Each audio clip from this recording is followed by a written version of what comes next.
पश्चिम बंगाल चलते हैं, जहां ममता बनर्जी के साथ राजनीतिक त्रासदी हो गई है। जो पार्टी उन्होंने 28 वर्ष पहले बनाई थी, अब वो पार्टी उनसे छिन सकती है। आज बंगाल विधानसभा के सचिवालय में इसका ट्रेलर दिख गया। अब पिक्चर रिलीज होना बाकी है। आज से ठीक 1 महीने पहले 3 मई को, यानी नतीजों से 1 दिन पहले, ममता बनर्जी बंगाल में जीत और सरकार बनाने का दावा कर रही थी। आज 1 महीने बाद स्थिति यह है कि अब वो पार्टी बचाने की कोशिश कर रही हैं, लेकिन उनके हाथ में अब बहुत कंट्रोल है नहीं। सिर्फ 1 महीने में टीएमसी की सत्ता से आउट होने और बिखरने पर हमने एक राजनीतिक कुंजी तैयार की है, जिसकी शुरुआत आज कुछ नतीजे बदलने वाली तस्वीरों से आइए करते हैं। ये तस्वीर उस वक्त की है जब टीएमसी के बागी विधायक स्पीकर रतिंद्र बोस से मिलने पहुंचे। उस वक्त इस कक्ष में करीब 58 विधायक मौजूद थे, जिन्होंने पार्टी से निकाले जा चुके ऋतुव्रत बनर्जी को नेता विपक्ष चुनने के लिए समर्थन पत्र सौंपा। सूत्रों के अनुसार ऋतुव्रत बनर्जी के समर्थन वाली इस चिट्ठी में 58 विधायकों के हस्ताक्षर हैं। ऋतुव्रत बनर्जी को विपक्ष का नेता और अखरुद्दीन को मुख्य सचेतक बनाए जाने के लिए कहा गया, जबकि जावेद खान, संदीपन साहा और शिवली साहा को उपनेता बनाने का पत्र सौंपा गया।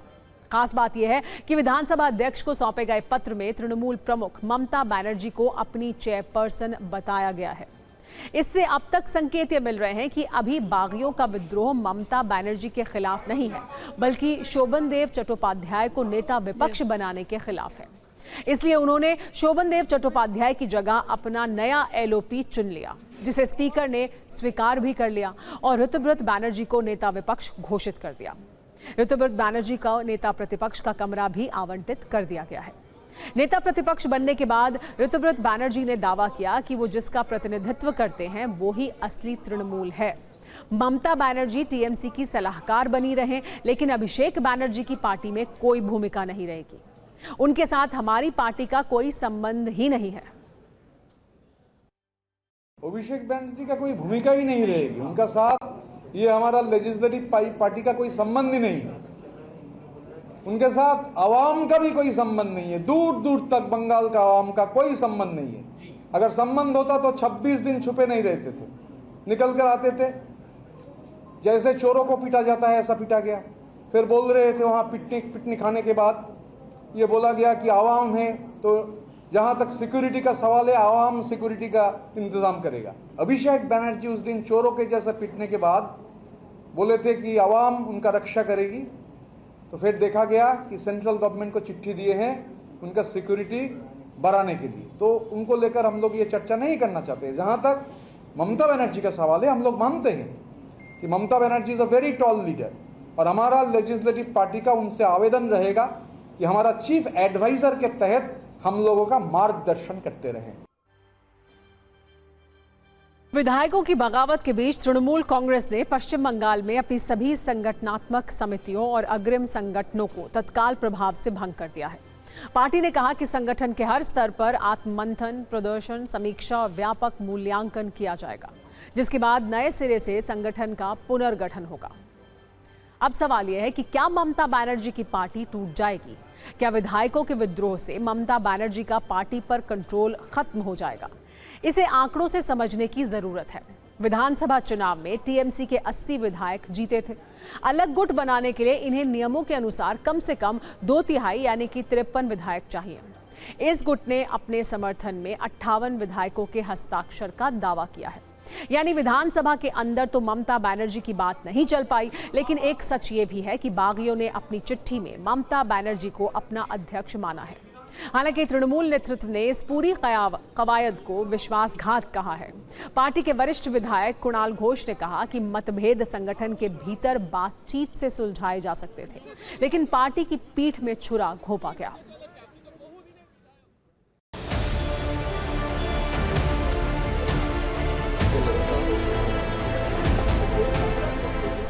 मेरा भी सिग्नेचर है उसमें। जी जी, दल के खिलाफ नहीं है। हाँ, 5 साल गुजारना है विधानसभा के अंदर। वह एलओपी एक बलिष्ठ होना चाहिए। इतिहास देखिए, शिवसेना इतना बड़ा पार्टी, वो लोग भी परिवार से निकलने के लिए लड़ाई की। आज ये परिवार से बाहर आने के लिए लोग लड़ाई कर रहे हैं। परिवारवाद खत्म हो रही है देश में, ये उसका निशाना है। ये बहुत लोग प्रेयर कर रहे हैं, जो गाली देते हैं वो माला पहना रहे हमारे नेताओं को। हम लोगों का कुछ काम रहता है, हम असेंबली में जाते हैं। और सब तो ममता बनर्जी के साथ हैं हम लोग।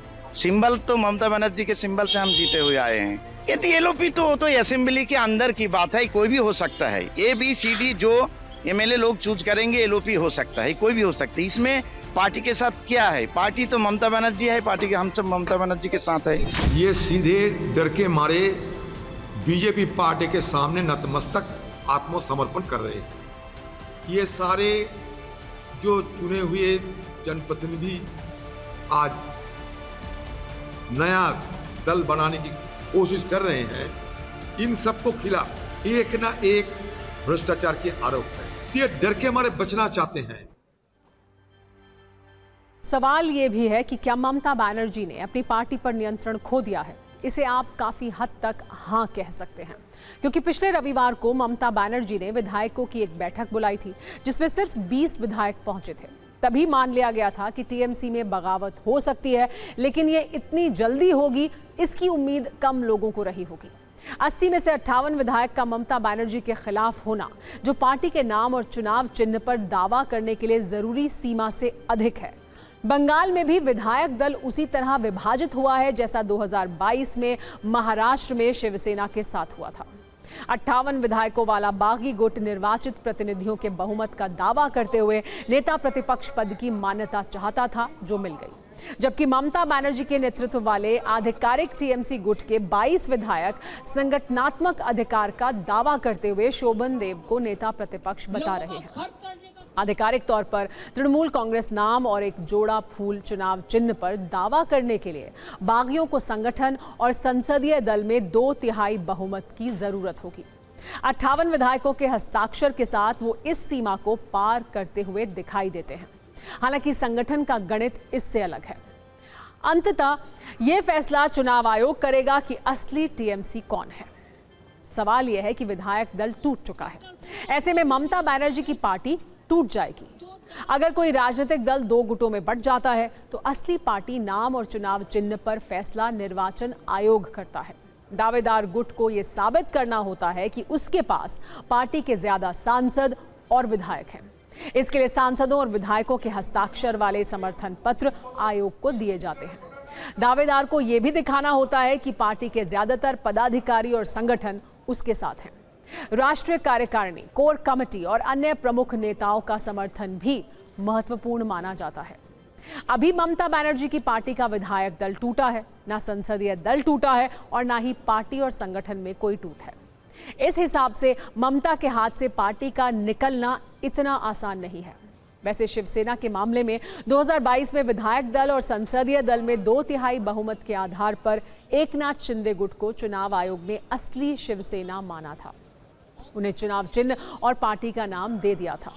उद्धव गुट ने सुप्रीम कोर्ट में यह दावा किया था कि एकनाथ शिंदे का संगठन में बहुमत नहीं है और ऐसे में उन्हें शिवसेना का सिंबल नहीं मिलना चाहिए।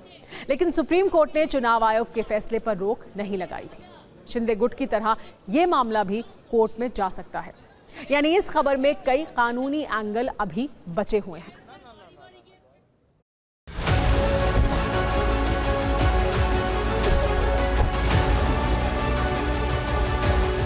अगर लेजिस्लेचर पार्टी जो जितने लोग लेजिस्लेचर में हैं उसके 2/3 अगर किसी अन्य पार्टी में मर्ज होते हैं तो उस पर एंटी डिफेक्शन लॉ लागू नहीं होता है। किसी दल में अगर लोग टूट करके किसी अन्य पार्टी में मर्ज होते हैं तो वो प्रोटेक्टेड होते हैं और ऐसे में स्पीकर जो है एंटी डिफेक्शन लॉ में मेन जो है जज के रूप में रहता है। और अगर वो टूटा हुआ दल मर्ज कर जाता है किसी पार्टी से तो वो डिफेक्शन के दायरे में नहीं आता है। अगर 54 से ज़्यादा विधायक जो टीएमसी के 80 में से 54 से ज़्यादा जब भी हो जाएंगे तो वो 2/3 जो लेजिस्लेटिव पार्टी का जो स्ट्रेंथ है उससे ज़्यादा हो जाता है। वो किसी भी अन्य पार्टी में मर्ज कर जाएगा तो डिफेक्शन नहीं होगा। लेकिन वो स्प्लिट अलाउड नहीं है।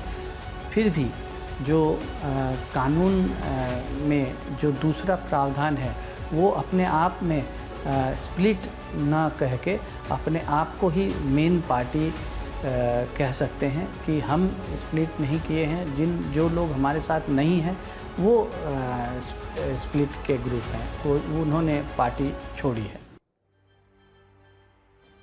कुल मिलाकर ये कहा जा सकता है कि शिवसेना केस के बाद ये स्पष्ट हुआ कि यदि किसी दल के अधिकांश विधायक और सांसद किसी गुट के साथ चले जाते हैं तो निर्वाचन आयोग उसे बड़ा महत्व देता है। संगठनात्मक बहुमत महत्वपूर्ण है, लेकिन विधायी बहुमत भी निर्णायक भूमिका निभा सकता है। अंतिम फैसला निर्वाचन आयोग करता है और उसके फैसले की न्यायिक समीक्षा सुप्रीम कोर्ट में हो सकती है।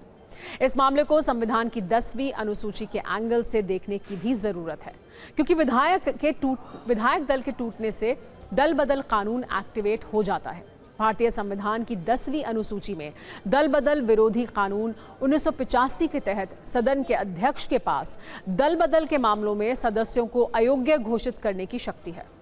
10वीं अनुसूची के पैराग्राफ 8 के तहत स्पीकर को दल बदल विरोधी प्रावधानों को लागू करने के लिए नियम और कार्यप्रणाली बनाने की शक्ति भी हासिल है, जिसमें यह कहा गया है कि अगर कोई विधायक दल टूटता है जिसके 2/3 विधायक किसी दूसरी पार्टी में शामिल होते हैं तो वो किसी अन्य दल में शामिल हो सकते हैं। उसे वैध विलय माना जाता है। लेकिन यह तय करने का अधिकार स्पीकर का है कि क्या यह विभाजन या विलय कानूनी शर्तों को पूरा करता है या नहीं। इस पर राजनीतिक प्रतिक्रिया भी आ रही है। विपक्षी दल आरोप लगा रहे हैं कि बीजेपी टीएमसी को तोड़ रही है। बीजेपी का कहना है कि टीएमसी खुद टूट रही है, उनका कोई योगदान नहीं है। ना कर दे ममता बनर्जी, जिसने तृणमूल कांग्रेस को जन्म दिया, तृणमूल कांग्रेस का माँ जो है वही असली तृणमूल कांग्रेस है। हम लोग को पता था कि ये तृणमूल ये नया सरकार होने के बाद इनका एग्जिस्टेंस नहीं रहेगा, लेकिन ये भी हम लोग को एक्सपेक्टेशन नहीं था कि इतना जल्दी तृणमूल कांग्रेस का माने टूटते ये अवस्था हो जाएगा कि ममता बनर्जी का हाथ में भी अभी तृणमूल कांग्रेस जा रहा है। अभी ममता बनर्जी भी शायद वो तृणमूल कांग्रेस का क्या बोले फाउंडर मेंबर भी नहीं रहेगा। जो महाराष्ट्र में हुआ वही तृणमूल के बारे में पश्चिम बंगाल में अमित शाह करने जा रहे हैं। जो उनकी हॉबी है किसी भी राज्य को अस्थिर रखना और मैं सब कुछ खरीद सकता हूँ सत्ता के बल पर, ये दिखाना ये उनकी हॉबी है। इसको सिर्फ तृणमूल की त्रासदी ना समझा जाए, ये हमारे लोकतंत्र की त्रासदी है। राजनीति किस दिशा में जा रही है मुझे नहीं मालूम, लेकिन इतना तो तय है कि ये दिशा और राजनीति की ये दशा हमारे लोकतंत्र के लिए उचित नहीं है। बीजेपी आरएसएस की मंशा है कि चाइना मॉडल पर देश चले। माननीय ममता बनर्जी जी जनता के जनादेश मिलने के बाद अहंकार माथे से बैठा। टीएमसी का आंतरिक जो विद्रोह है वो नेतृत्व का अहंकार का परिणाम है। सवाल यह है कि क्या विधायकों के बाद सांसद भी टूट सकते हैं? टीएमसी में हुई इस बगावत के आर्किटेक्ट ऋतुव्रत बैनर्जी और संदीपन साहा को माना जा रहा है। संदीपन साहा ने तो ममता बनर्जी के साथ लंबी राजनीति की है, लेकिन ऋतुव्रत बैनर्जी टीएमसी में बहुत पुराने नहीं हैं। लेकिन बगावत की पूरी कहानी इन्हीं के इर्द गिर्द घूम रही है। ऋतुव्रत बैनर्जी राज्यसभा सांसद रह चुके हैं, ऐसे में सांसद भी बगावत कर सकते हैं। इसका कल एक ट्रेलर देखने को मिला, जब लोकसभा और राज्यसभा मिलाकर टीएमसी के 42 सांसदों में ममता बनर्जी के धरने में 10 से भी कम सांसद पहुंचे। वैसे ममता बनर्जी के खिलाफ बगावत की अगुवाई करने वाले ऋतुव्रत बैनर्जी ने अपनी राजनीति की शुरुआत 2008 में एसएफआई से की थी। 2014 में सीपीएम ने उन्हें राज्यसभा सांसद बनाया। 2017 में सीपीएम ने ऋतुव्रत बैनर्जी को पार्टी से निकाल दिया। 2020 में वो टीएमसी में शामिल हो गए, ट्रेड यूनियन अध्यक्ष बने। 2024 में टीएमसी ने उन्हें राज्यसभा सांसद बना दिया। 2026 में विधानसभा चुनाव लड़ाया, वो विधायक भी बने और अब वो ममता बनर्जी के खिलाफ बगावत कर रहे हैं। इस सब के बीच शिक्षक भर्ती घोटाले के मामले की जांच के लिए ईडी की टीम आज टीएमसी सांसद और ममता बनर्जी के भतीजे अभिषेक बनर्जी के कालीघाट स्थित आवास पर भी पहुंची। यानी राजनीतिक और कानूनी दोनों तरह से देखें तो अभिषेक बनर्जी की परेशानी बढ़ चुकी है।